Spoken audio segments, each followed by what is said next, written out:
جب اس دنیا سے کوئی شخص رخصت ہوتا ہے تو عام طور پہ وہ جو ترکہ چھوڑ کے جاتا ہے، ایک عام ایوریج آدمی کی میں بات کر رہی ہوں، کوئی گھر ہوتا ہے یا کوئی یونٹ کی صورت میں زمین ہوتی ہے.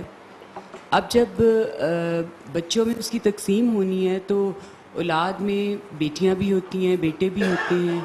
تو اگر گھر ہے تو وہ تو عام طور پہ بیٹے اس میں مقیم ہوتے ہیں، بیٹیاں جو ہوتی ہیں وہ بیائی ہوتی ہیں.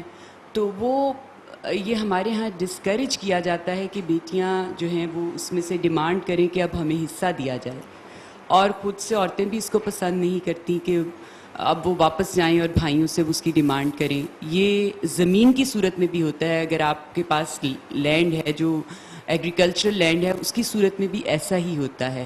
تو کیا یہ رویہ عورتوں کی طرف سے مناسب ہے کہ وہ اس کو فورگو کرتی رہیں اور اس کو ہم اچھا دینی ایکٹ کہیں گے، یا یہ سمجھیں کہ عورت کو چاہیے کہ وہ اپنی ڈیمانڈ کرے کہ وہ گھر جس میں کہ بھائی رہ رہے ہیں اس کو بیچا جائے اور اس میں ان کا حصہ دیا جائے، وہ یا وہ زمین جس پہ کہ یونائٹڈلی ایک اکٹھے فارم میں ایک ایگریکلچرل ایکٹیویٹی ہو رہی ہے تو اس کو بھی حصوں میں کر کے اس کا حصہ دیا جائے. کیا طریقہ زیادہ بہتر ہے خواتین کے لیے جس کو اڈاپٹ کرنا چاہیے؟ وہی طریقہ بہتر ہے جو اللہ نے تجویز کیا ہے. جس کا جو حق ہے وہ اس کو ملنا چاہیے. ہر آدمی کو حق حاصل ہے کہ وہ اپنے حق کا مطالبہ کرے. عام حالات میں اگر کوئی اپنا حق چھوڑتا ہے تو ہو سکتا ہے اسے بہتر سمجھا جائے، لیکن اس وقت تو صورتحال یہ ہے کہ اللہ کا یہ قانون بالکل باطل ہو چکا ہے.